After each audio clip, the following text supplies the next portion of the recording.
You know, if you've been following my channel for a long time, you understand that my concept with this video channel is to teach you about trees and tree care, but not so much about climbing techniques and how to use your ropes or knots or all the amazing gear that's available these days. I'm pretty old school, and if you follow me, you're going to look at some of the stuff that I do and say, wow, they haven't done that for a long time. I mean, even the way that I work my way through the trees is stuff that I learned 50 years ago. This is my 51st year in business, and I feel that what I want to teach is all about understanding trees and understanding the weaknesses as well as the strengths in each of the species. And most importantly, what happens when a tree gets pruned improperly, or if there's a lot of decay in somebody's tree that you have to make some decisions on. So a lot of the videos I make are actually called tree decisions. And that's what today's video is going to be about. So come on along with me and let's look at some of the things I run into when I'm on these job sites. Ulmus parvifolia. You guys have this tree in your area? Is this a common tree for you guys to work on? Also known as the Chinese elm. I feature this tree quite often in my videos. The brush is long and stringy, and this particular job involved getting everything off of the roof. But when I got up into the tree, I started recognizing all the weaknesses, all the areas that could eventually lead to a split or a failure.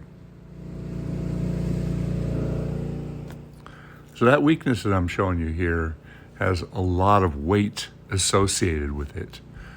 Will it break? Will it hold up? Well, let's check it out and see how much damage is in there or how deep it is. All I can do really here is probe it. I'm using a stick, and this weakness is full of water, so we know it's going to be getting worse in the future. There was also a big broken stub up in this tree, a big tear, a big rip that is going to be a tough one to fix. All I can really do is clean it up. But look at that. Look at those cracks there, those openings. What happened? Was that because of too much wind damage? Was that because a branch fell on it and caused a crack and it's been growing some new cambium tissue, closing up? Is that crack filling up with water? There's all these what ifs. When you get up into a tree, you just have to pay attention to all the things that you find. And a big part of our job is to anticipate what the future may hold for some of these weaknesses. So I got up there and I took out, you can see I took out quite a bit of weight on this branch, but I couldn't take it out because it would have left it as a huge hole. So the tree decisions in this case often lead to sometimes voids or areas that are not as thick as you'd like them to be. This is what it looks like when I'm all done. It took me about, Jorge and I worked on that for about 4 hours. I did a lot of work in the bucket because I had good access, but Jorge worked the outsides. And I think the tree is going to be safe enough now, but it's a species that is recognized as having problems. And at the same time, we had another Chinese elm that had been butchered by the power company and was excessively heavy over on the right side there. So we did end up taking some weight off. When do you say that you've got enough? I don't really know. Sometimes it's just an educated guess. I wanted to show you this. This was on the same property. This is a cut leaf Japanese maple, which is a very, very expensive plant. See the little seeds there. It's going dormant right now, but I want you to look at this.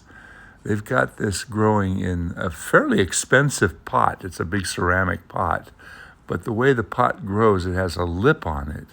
So getting this tree out of the pot will very likely destroy the root system in trying to get it out of there, but it doesn't belong in a pot. It's just going to slowly have the roots wrap up around it. It should be put in the ground.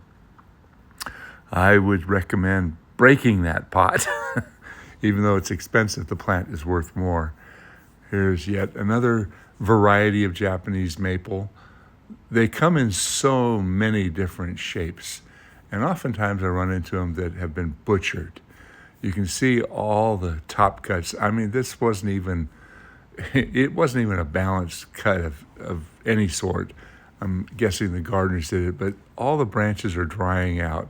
This plant is very, very sensitive, and verticillium wilt is a big problem with this plant. And if you over prune it or prune it wrong, even though it appears to have a decent shape to it, its time is going to be very short. I mean, this plant will survive a few more years, but it's going downhill. And as these branches continue to dry out, well, you end up losing the plant, which is really a shame for an extremely valuable plant like a Japanese maple. Ooh, look at that. Power company's been butchering that ginkgo as well, but I'm showing this for the beautiful fall color. And with this Thanksgiving weekend coming up, I want you guys all to take a few moments and count your blessings. Be thankful for what we have, who we are, where we live, and the family and friends that we have. So be safe out there. Thanks.